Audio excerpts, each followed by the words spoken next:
Here at CS2, we have a saying, and that saying goes, every project needs to start with documentation and end with a dashboard. Well, today we are going to be talking about building out documentation. And I'm going to share with you a few templates that we use when we are creating documentation for all of our projects that we work on with our clients. I will also be sharing with you a spreadsheet that we use to keep all of our documentation organized. It's really helpful to be able to give all of your stakeholders a single source of truth for where your documentation lives. And the template that we use is really great because it's going to automatically update. When you make updates to the documentation, it's going to actually show the updates to that documentation. So let's dive right in. Here at CS2, we use a couple of different templates to be able to get all of our documentation, and I wanted to share it with you. And I think that all of us agree that documentation is really key, but getting the right documentation with the right amount of detail into it is what's really important. Very often, you feel like you don't have enough time. I always hear we change too rapidly for documentation to matter. By the time that we publish a document, it's going to be updated in the future, and it's going to become obsolete. Another complaint that I hear is I just have too much to do, so documentation doesn't work for me. Well, at CS2, we have a lot to do, and we are always working with our clients, rapidly changing their processes. And so I empathize. I know how you feel. The way that we have overcome this is we always start our projects building out documentation. And so this is a common template that you will see us use at CS2, where we start the document with some key kind of metadata information. So you're going to have your title, who it's created by, and then also outlining who your project stakeholders are. This is really important because, you basically want your documents to be pointed at specific users or specific audiences. So it's really key when you're going back to understand how were those audiences defined to begin with. We start everything with a high-level goal and a high-level timeline in terms of when did you start the project, when was it delivered. This is something that you're going to update after the fact, so that way you know when it went live, as well as keeping it up to date. And the video overview is a very useful section. We use a tool called Loom to record all of our videos. And these are oftentimes, we will use this for walking through requirements. It's a great way to be able to work asynchronously with other people on the team. We will also build out Loom videos to walk through how we built something and even include different user scenarios that we may have tested through. So that way, all of the stakeholders that were involved in the project have an opportunity to see how it works before it goes live. And it also saves a lot of time because you don't have to necessarily do that in a meeting. So this video section is super useful. And then when it comes to links are going to be other things that you may have pulled into this project, such as spreadsheets. So if we are doing something where we are cataloging or auditing a process, we might have a spreadsheet where we actually captured all of our auditing notes. We may also include links to things that are like workflows. And so for us at CS2, we use Whimsical. Whimsical is a great tool. It's very easy to use. It allows you to build out flowcharts, keep things very visual for somebody who may not necessarily process data through the written word, but they can actually see a diagram and it will allow them to apply what they're reading a lot easier. A recent addition to all of our documentation has been probably the most helpful, especially as you're formulating your quarterly business reviews or your one-on-ones or your annual reviews, is giving all of your projects documentation and executive summary. So that way it's really easy to be able to outline why you did this project, but more importantly, the key outcomes and the overall business impact. If you're working with stakeholders who can identify what the business impact is of the project that they're requesting, you might not need to prioritize that project. And so this is an opportunity to align as a team on what are we trying to get out of said project. Have it documented here so that way anybody who's pulling it up, let's say in 6 months, and trying to figure out why did we build out a new lead scoring model, we can get an understanding of what you did at a bird's eye view in that executive summary, as well as what were you trying to get out of the project. Now, ideally, I talked about this earlier, every project ends with a dashboard. Ideally, you have a dashboard that can help outline some of the key outcomes or business impacts that you identified in this section. Now, that is sort of our metadata upfront information, very useful for projects.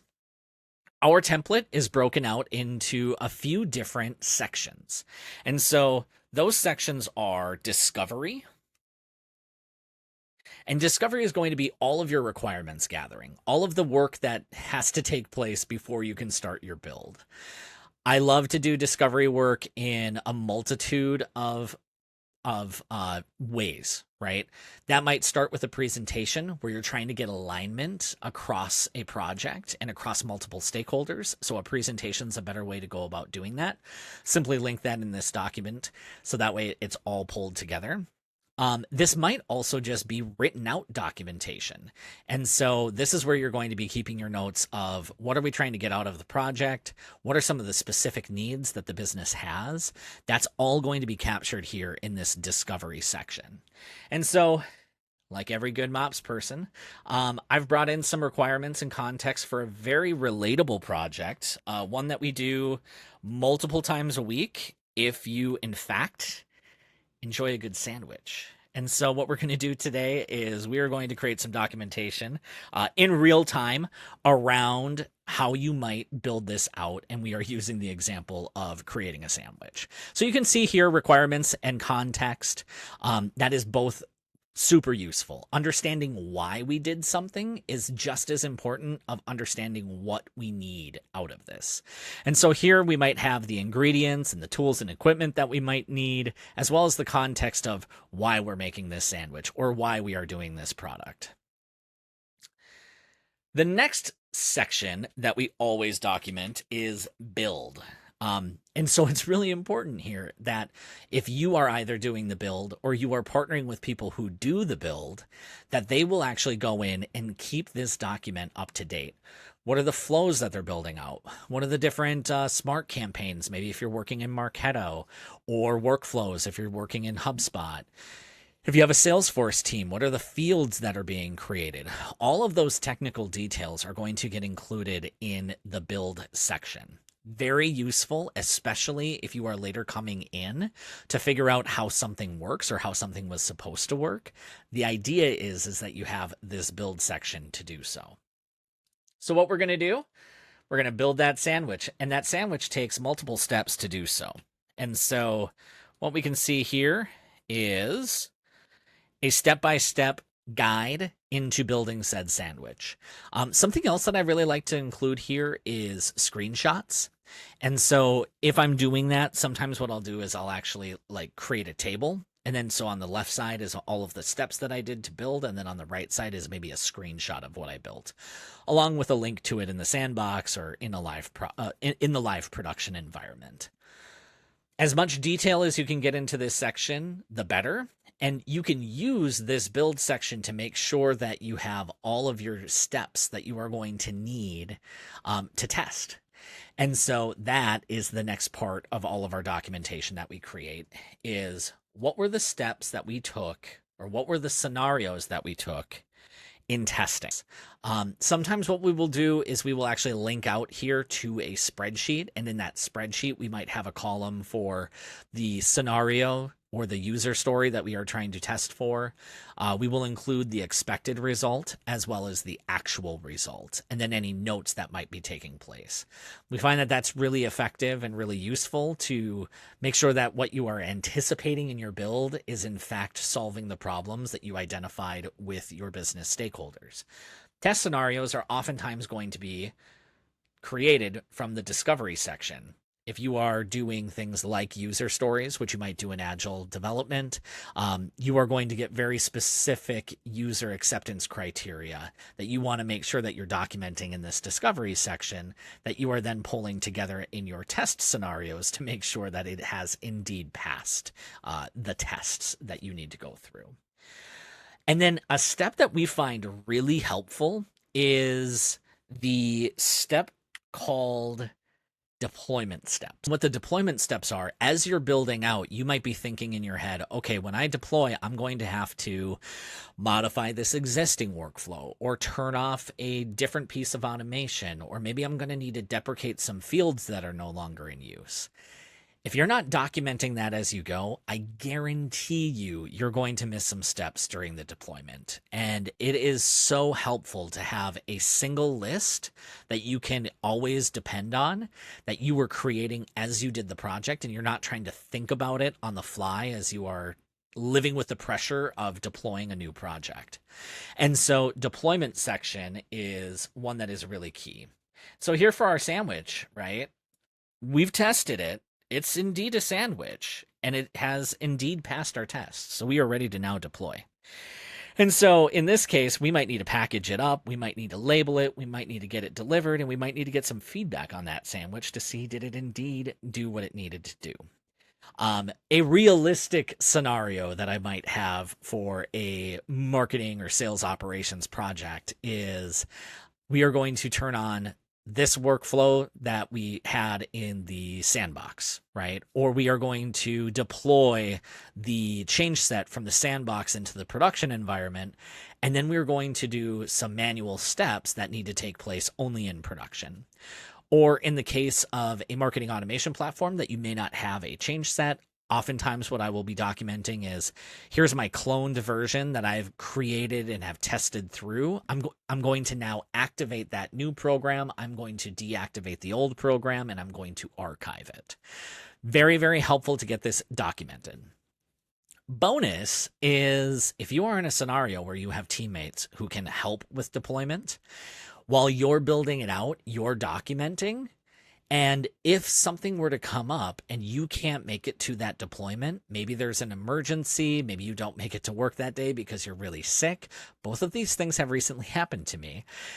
You have everything documented. So somebody else on the team can actually walk through your step-by-step guide that you have created and do the deployment for you. So it is a benefit to doing and just getting it out of your head. You're not living kind of repeating what your deployment process is going to be because you have a dependable system that you can go back to. So highly recommend this section.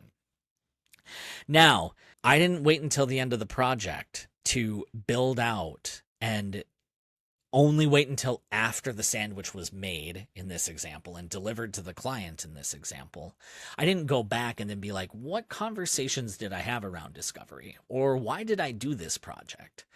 No, I'm at a point where after I deploy, I am ready to wrap this document up. I can share it out with my stakeholders, and I can help make sure that future iterations to this, everybody's going to understand what took place. And so we're not going to make any mistakes, or we're going to minimize what those mistakes are because we have all of the context, the understanding of what the purpose of this project was, along with how did you go about building it. So that way, when you're looking at it, you're not trying to infer or assume based upon what's built. So really, really key here. I love this framework that we have, that we utilize. It has come in handy so much. When you get a new member on the team, they don't have to go and just like ask you how everything works. Then you have to take 2 hours out of your day to walk them through a new centralized lead management process. No, in fact, you have everything documented that you can share with that person. They can take a look at it. And then when you meet, you can answer questions. It's a much more effective use of everybody's time. So how do we go about keeping this organized?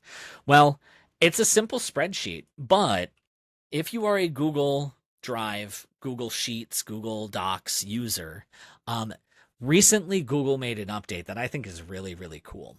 And so what you can see here is we have a template that we use for each of our clients, and this is where we drop all of our documentation. And one thing that we do is we copy the link from our documentation. And within the last 3 months or so, I think this is when I've noticed it come out. Google's come out with these smart chips.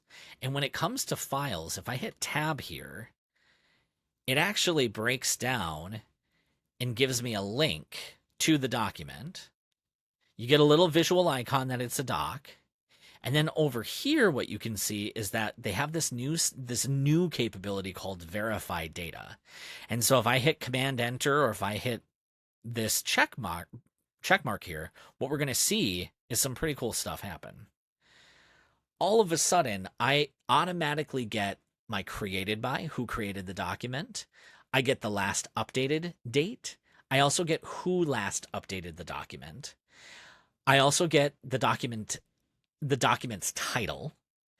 And I created a formula that can actually take the data that's showing up in column F and tell me, is this a doc? Is this a sheet? Or is this a presentation? And so very, very helpful. There's only a couple of columns there that we actually update manually. Before I was doing all of this every single time, and you know what? That last updated section never got updated.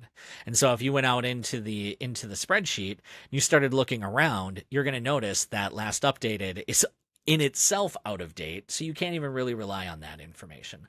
What's nice here is that this dynamically updates. So what you can see here is that Claire on our team made an update to our document. And without me having to do anything with this document, it automatically updated the last updated by column. Now, if this was on a different date, it would also change the last updated date.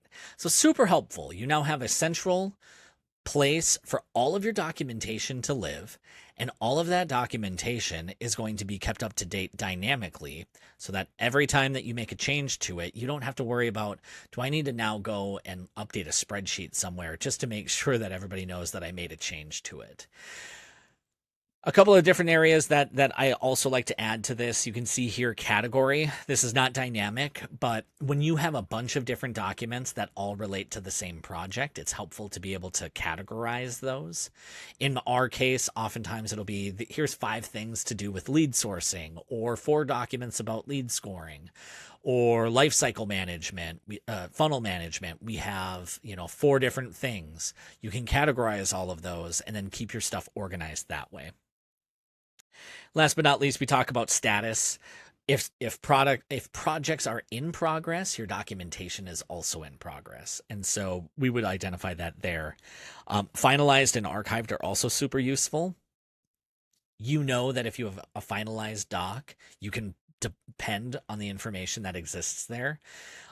You can double depend on it if it's been updated recently. If it hasn't been touched in 2 years and it says that it's been finalized, maybe the process has changed since then. And really what I wanted to talk about is that scenario, right? If one of the concerns was our business changes too much, I don't have time to keep documentation. And every time that I deploy that documentation, we make future changes to it. And so something that I recommend is, instead of always creating new documents every time that you make a change to a process, you would have a standardized document here. Let's call this one, instead of making sandwiches, let's call it lead sourcing. And so if you have a lead sourcing project, anytime that you want to make changes, guess what? Update here in your build section. If there's amendments that you make sure that that's outlined there. If the requirements have changed, you can also add amendments there. One thing that I like to do often is create a new section. And so I'm going to add number 5. And number 5 is optimization.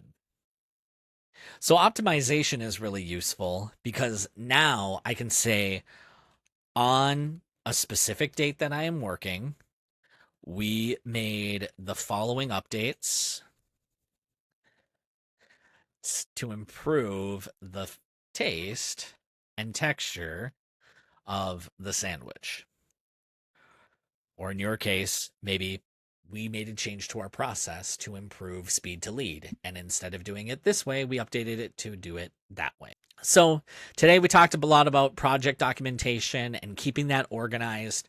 Just one little other tip that I will give you is, when you are troubleshooting or trying to figure out an issue, we have found that documenting that is really useful. So instead of keeping all of those notes in a project management tool or in Slack, if somebody says, hey, why did all of these MQLs fail? Well, instead of doing all of that, why not put it into a document? Keep all of your findings and your analysis all in one spot, in one location, and then give a section for recommendations. Here's what's happening, here's what I found, here's what I did, and as a result of those findings, I have the following recommendations that we should make. And now you have a little start to a business case. If it's a larger project, if it's a new tool that you're going to be recommending, you have a great place that you can start with and maybe evolve this into a project document. Or if it is just a one-off thing that you worked on, you have a artifact that you can share with your team, because you know that you're spending a lot of time probably answering those questions and dealing with those scenarios, but it's hard to quantify. So if you can get it into a document, you can share that documentation. If it's a known issue, it can be something that you share and you don't have to re-answer and reinvent the wheel every single time that you go about solving a specific issue.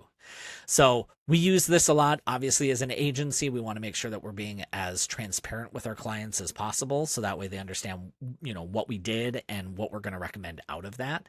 But I think that there's a lot of great use cases for it as somebody who may be in-house and working with an internal team as well. Thank you so much for watching this video. Today we talked about a few different scenarios, project documentation, along with our recommendation on how to set that up, how to organize that documentation in a Google Sheet, but in a way that is going to dynamically update based upon a single column that you add to the spreadsheet. I am going to link all of these documents below. So if you would like to use them and modify them to your own brand and make it work for you, you absolutely can. Hopefully the concepts that I have brought to you today are also useful, that you can take into your own documentation. I'm Xander with CS2. Thank you so much for watching. Have a great day.